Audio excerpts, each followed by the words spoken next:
저도 제가 이 시골 깡촌에서 살게 될 줄은 생각도 못했는데 어떤 일 때문에 도시를 떠나오게 된 거예요. 이제는 시간이 흘러 많이 진정이 됐지만 당시에는 마음이 너무 힘들어서 정신과 치료도 받을 정도였어요. 제 평생 절대로 잊을 수 없는 그때 그 일을 이곳에서 속풀이 해볼게요. 23살에 저는 남편과 결혼을 했어요. 고등학교를 졸업하고 곧장 공장에 취직을 해 일을 하다가 친구 소개로 만난 남자랑 눈이 맞아서 결혼까지 하게 됐고요. 친정에도 시댁에도 형편이 여의치 않아서 단칸방에서 신혼생활을 시작했는데 가진 게 없어도 그때는 참 행복했어요. 비좁은 단칸방에 살림살이 몇 개 들여놓고 살았지만 없이 사는 게 부끄럽지도 않았고 좋은 옷, 비싼 음식 못 먹어도 전혀 부럽지 않았고요. 결혼하고 얼마 되지 않아 뱃속에 생긴 아이랑 사랑하는 남편이랑 함께 열심히 살아가는 것만으로도 충분히 행복하고 감사하게 생각하며 살아갔죠. 이듬해 아이는 태어났고 남편과 저를 반반 닮은 아들이었어요. 힘든 진통 끝에 태어난 아들을 안았을 때 세상의 그 무엇도 부럽지 않았습니다. 건강하게 태어나준 아들을 바라보고 있자면 세상을 다 가진 것 같은 기분이 들었어요. 남편 역시 자기와 똑 닮은 눈을 가진 아들을 소중히 생각했고요. 부자는 아니었지만 고작 방 한 칸이 우리가 가진 재산의 전부였지만 저희 가족은 행복했습니다. 그리고 희망이 있었고요. 앞으로 지금보다 더 잘 살 수 있을 거라는 그런 희망이요. 저희 가족에게 불행이 닥친 건 아들이 5살 되던 해였어요. 남편은 공장에서 일을 하다가 대형 트럭을 운전하는 일로 이직을 하게 됐는데 야밤에 운전을 하는 일이 많았어요. 밤새 운전을 하고 아침에 들어와 집에서 자는 생활이 계속됐죠. 사람이 해가 지면 자고 해가 떠 있을 때 일을 해야 건강에 무리가 없을 텐데 그 반대로 생활을 하고 있으니 저는 걱정이 많이 됐어요. 날이 갈수록 남편의 건강이 나빠지는 게 보였거든요.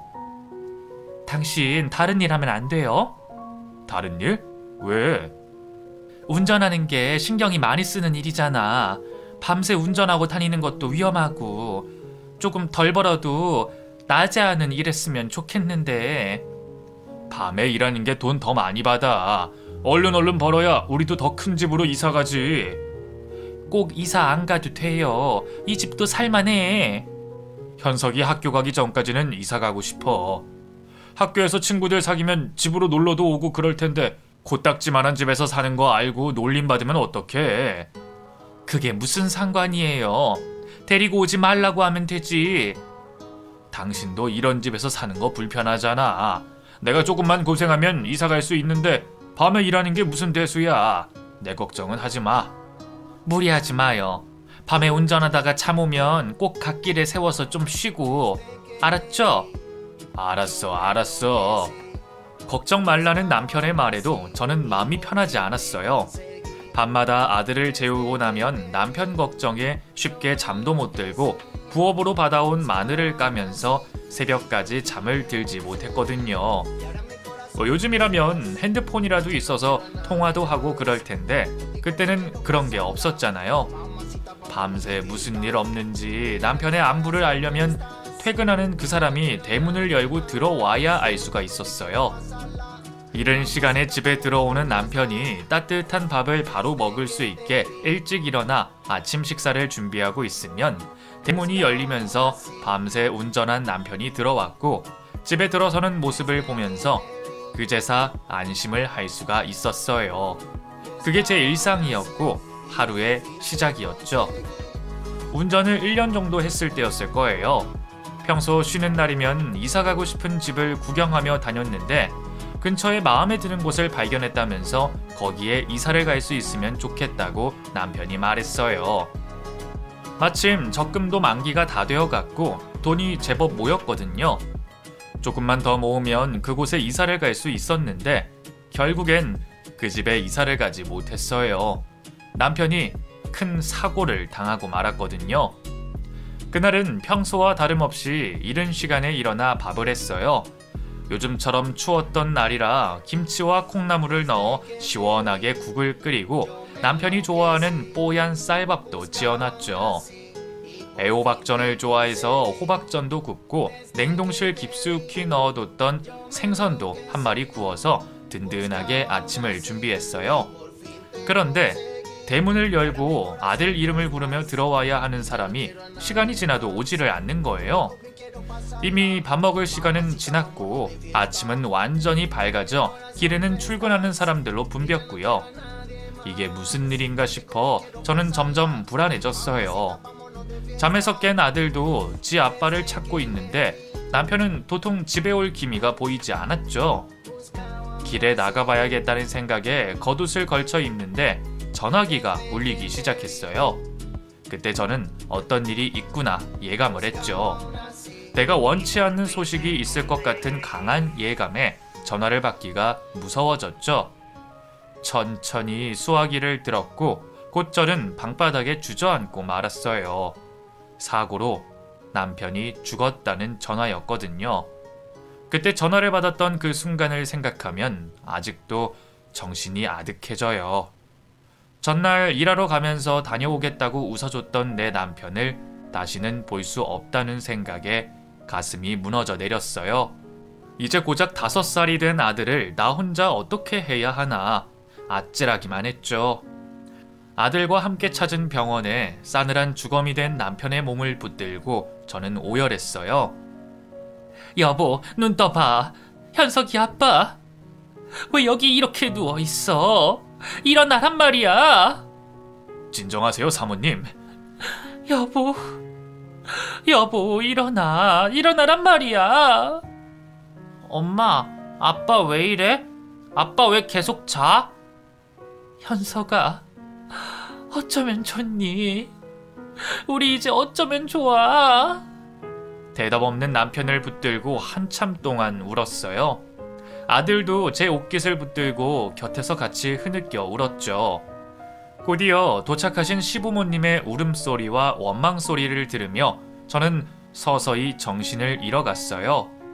마지막까지 귓가에 들리는 시부모님의 울음소리를 들으며 제발 이 모든 게 꿈이기를, 제발 이 모든 게 다 가짜이기를 바랬지만 불행하게도 그런 일은 벌어지지 않았어요. 남편의 죽음은 되돌릴 수 없는 현실이었죠. 남편과 마지막 인사도 하지 못하고 홀로 남은 저는 아들만 바라보며 이악 물고 살았어요. 서방 잡아먹은 년이라며 시댁에서는 저를 받아주지 않았고 친정집도 사정은 마찬가지였어요. 출가 외인이라며 저더러 알아서 살아가라는 부모님께 저를 받아달라고 할 수 없었어요. 별 수 없이 저는 아들과 단 둘이 살던 동네를 떠나서 새로운 곳에 터전을 잡았어요. 그동안 남편이 모아둔 돈으로 지낼 곳을 구한 뒤 일을 다니기 시작했죠. 파출부에 공사장 일용직까지 할 수 있는 일은 닥치는 대로 하면서 아이를 키웠어요. 제대로 된 직장에 들어가서 일할 수 있었다면 좋았겠지만 기혼 여성에게 남편까지 잃은 여자에게 일자리를 주는 곳은 찾기 어려웠거든요. 삿입에 풀칠은 해야겠고 남편이 모아둔 돈에 의지하고 살기엔 세상이 각박했기에 가리지 않고 일을 했어요. 제가 돈을 벌어올 동안 불쌍한 내 아들은 집에서 저를 기다리며 보살핌도 제대로 받지 못하고 자랐어요. 일이 밀려 평소보다 더 늦게 들어오는 날이면 엄마를 기다리다가 방구석에 웅크리고 누워 잠든 아들을 발견하고는 했는데 울면서 잤는지 눈가에 눈물 자국이 남은 얼굴을 볼 때 정말 억장이 무너져 내렸어요. 남편 따라 죽을 수도 없고 그렇다고 살자니 이렇게 가슴을 후벼 파듯 힘이 드니 저는 어찌하면 좋을지 모르겠더군요.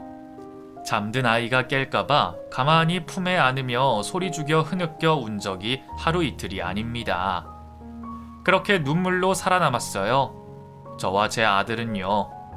죽고 싶기만 한 순간도 시간 속에 다 지나가고 아들은 건강하게 잘 커졌어요.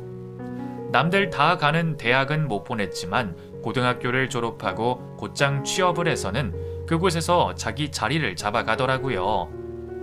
전기시설 관련해서 자격증도 따고 경력도 쌓이면서 직장에서 제법 인정받고 일을 하는 모습에 대견하기도 했죠. 가끔 가방 메고 학교 가는 대학생들을 볼 때면 내 아들 그렇게 못해준 게 미안한 저는 혼자 몰래 눈물을 훔칠 뿐 아들에게 공부를 더 해보라는 말을 하지 못했어요. 저도 아들도 우리 처지를 잘 알기 때문에 아들이 대학 진학을 결정하는 순간에 얼마나 많은 고민을 했을지 어미인 저도 알기에 일부러 긁어 부스럼을 만들고 싶지 않았어요. 기술만 잘 배워두면 늙어 죽을 때까지 지 밥벌이는 할 수 있겠지 하는 마음도 있었고요. 아들은 정말 성실히 직장 생활을 했어요. 집과 직장만 오가며 퇴근 후에도 곧장 집에 와 저와 저녁을 같이 먹어줬죠. 다 큰 아들이 친구랑 놀고 싶을 텐데 일부러 저 때문에 일찍 집에 온다는 걸 알았기에 물어본 적이 있어요. 일 끝나면 집에 곧장 오지 말고 친구도 만나고 그래. 엄마는 혼자 밥 먹어도 괜찮아. 주말에 친구 만나잖아요. 괜찮아요. 또래랑 어울리고 그래야 너도 참한 아가씨 만나서 연애도 하고 그러지. 뭘 일부러 여자를 만나고 그래요. 인연이면 생기겠죠. 가만히 있는다고 만나지고 그런 거 아니야. 노력을 해야지. 제가 알아서 할게요. 그런 걱정 마시고 엄마 몸부터 챙겨요. 무릎에도 물 차서 걷는 거 힘들죠. 병원에 같이 가요. 내 몸 내가 알아서 할게. 걱정 마. 한쪽 무릎이 안 좋아서 몇 달에 한 번씩 물을 빼러 병원에 가야 했어요. 병원에서 계속 이렇게 두면 안 된다고 했지만 수술은 큰 돈이 드니 엄두가 나지 않아 버티고 있는 중이었어요. 그런 제 몸 상태를 아는 아들은 수술을 받자고 했지만 저는 안 해도 된다고 하면서 모른 척 했어요. 수술비에 간병도 해야 하고 그러자면 일도 쉬어야 하니 손해가 이만저만이 아닌 것 같아서 자꾸 미루게 됐죠. 나중에 더 힘들 수도 있다는 의사의 말에도 가진 게 여의치 않으니 저한테 참 인색해졌어요. 아들 결혼할 때 살집이라도 마련해 주려면 한 푼이라도 더 모아야 했으니까요. 아비 없이 혼자 잘 커준 아들에게 내가 해주고 싶은 선물이었어요. 한 해 한 해 나이는 먹어가는데 아들은 연애를 도통 하지 않았어요. 가끔 친구들이랑 어울리는 것 같았는데 사귀는 사람이 있다는 말은 한 번도 한 적이 없었고요. 그도 그럴 것이 퇴근하고 곧장 집에 온다고 했잖아요. 연애를 하려면 시간이 따로 있어야 하는데 아들은 오로지 집과 직장만 오갈 뿐 도통 한눈을 팔지 않더라고요. 엄마 된 입장에 그 모습이 참 답답했어요. 우리가 어릴 때 고생하며 산 것은 맞지만 이제는 어느 정도 여유도 생겼고 결혼도 해야 되는데 왜 안 그러는지 아들의 의중을 도통 알 수가 없었죠. 그래서 하루는 언짢은 투로 말을 해봤어요. 네 친구들 다 장가가고 자식 낳고 사는데 너는 왜 연애도 안 하는 거야? 퇴근하고 집에 오지 말고 사람들이랑 어울리고 그러라니까. 여자한테 관심 없어요. 뭐? 관심이 없어? 왜? 그냥 나는 엄마랑 이렇게 사는 게 좋아요. 일부러 연애해서 신경 쓰고 그러는 거 별로야. 너도 남잔데 가정 꾸리고 자식 낳고 그렇게 살아야지. 인연이 있겠지. 마음 가는 여자도 없는데 억지로 어떻게 만나요. 학교 다닐 때도 속 썩이는 일 한 번 없이 커준 아들이었는데 다 커서 반항을 하는 건지 연애에 관심이 없다니. 나이는 계속 먹어가는데 언제까지 엄마인 저와 둘이서 살 수는 없다는 생각에 저의 한숨은 날이 갈수록 늘어만 갔죠. 일부러 선자리를 봐와서 억지로 나가게도 해봤지만 목석 같은 아들놈 반응에 좋다고 하는 여자는 하나도 없었어요. 조용하고 신중한 성격이라 온순할 줄 알았는데 다 커서 보니 고집불통이었죠. 옆에서 제가 아무리 안달이 나도 뭐하겠어요. 본인이 꿈쩍을 않는데. 오히려 저와 같이 사는 게 더 좋다고 하는 심성착한 아들의 말에 밤잠을 설쳐가며 걱정을 했지만 어쩌겠어요. 결혼을 제가 대신해 줄 수 있는 것도 아니고. 계속 그러다 보니 저도 어느 순간 포기를 하게 됐죠. 아들 말대로 인연이 닿으면 언젠가 나타나겠지 하면서요. 그러길 몇 년이 더 지나서 아들 나이가 40쯤 되었을 때, 그때는 저도 아들 결혼은 포기한 상태였고 별 수 없이 평생 같이 늙어야 하는구나 단념을 하고 있을 때였는데, 아들 하는 짓이 평소랑 좀 달랐어요. 해가 떨어지기가 무섭게 집에 오던 녀석이 점점 귀가 시간이 늦어지더라고요. 주말이면 방구석에서 뒹굴거리며 세수도 안 하고 하루 종일 집에만 있었는데 멀끔하게 차려입고 향수까지 뿌리고선 외출하는 모습에 드디어 여자가 생겼구나 하는 직감이 들었어요. 제가 괜히 아른 체를 하면 부끄러워할까봐 말해줄 때까지 기다렸는데 드디어 저에게 인사를 시키겠다고 했죠. 아들이 처음으로 소개해주는 여자라 얼마나 신경이 쓰이던지 장롱 깊숙이 넣어뒀던 마이를 꺼내서 입고 미용실에 가서 염색도 하고요. 나름 좋은 인상을 보여주려고 차려입고 약속된 장소로 나갔어요. 안녕하세요, 어머님. 어서 와요. 만나서 반가워요. 감사합니다. 맛있다고 소문난 밥집에서 만났는데 부침성이 좋은 아가씨였어요. 나이 차는 꽤 나는 것 같아 보였는데 첫 자리에 잘 보이려고 애쓰는 모습이 눈에 훤히 보였죠. 딸 같은 모습에 저절로 미소가 지어졌고요. 나이를 물어보니 아니나 다를까 아들과 10살이나 차이가 났고 친구 소개로 둘이 만났다고 하더군요. 어머님, 저 오빠랑 결혼하고 싶어요. 뭐? 결혼? 오빠 나이가 지금 적은 것도 아니잖아요.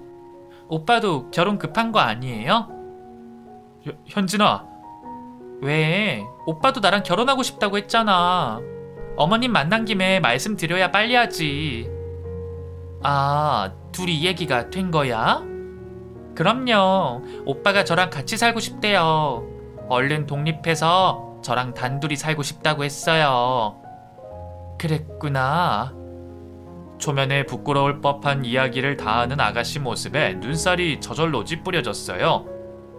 밝고 쾌활한 성격인 줄 알았는데 얘기를 나눌수록 말을 가려서 할 줄 모르고 저를 신경 쓰는 것 같지도 않았죠.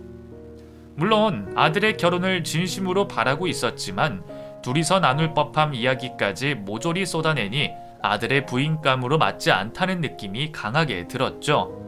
하지만 아들은 그저 좋은지 그 애를 바라보는 눈에서 꿀이 뚝뚝 떨어지고 있었어요. 그 모습을 보고 있자니 마음에 안 든다는 말을 할 수가 없었어요.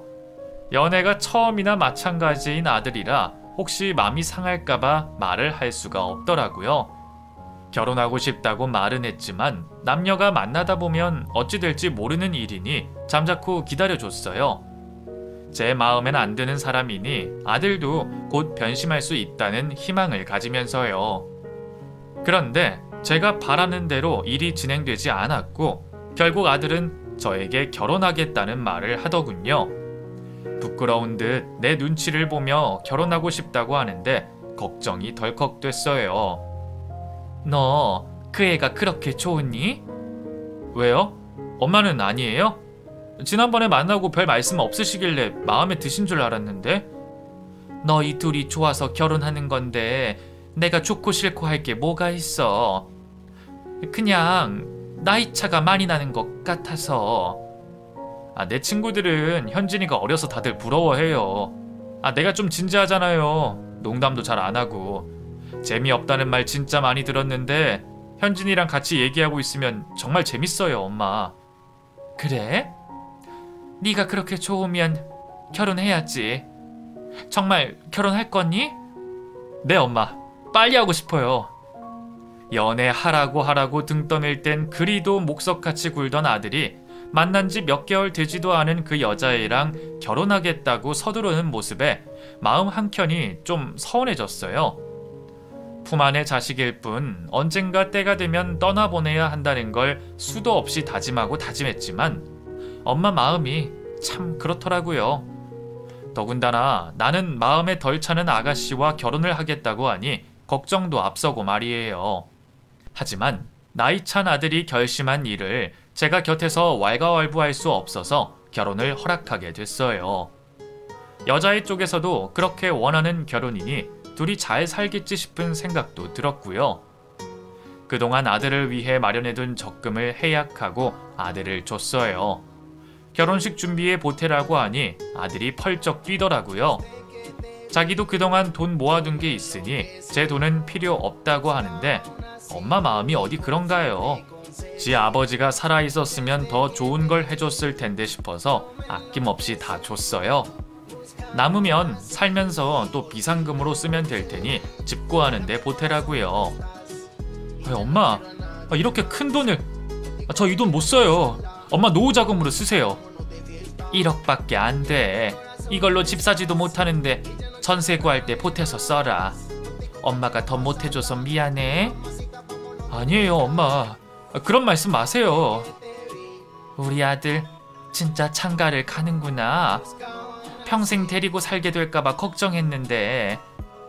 나는 엄마랑 평생 사는 것도 좋은데요. 아이 징그러워 이놈아. 그래, 그 상견례는 언제 하면 되니? 그게 엄마. 왜? 그 집 어른들께 결혼 허락 안 받은 거니?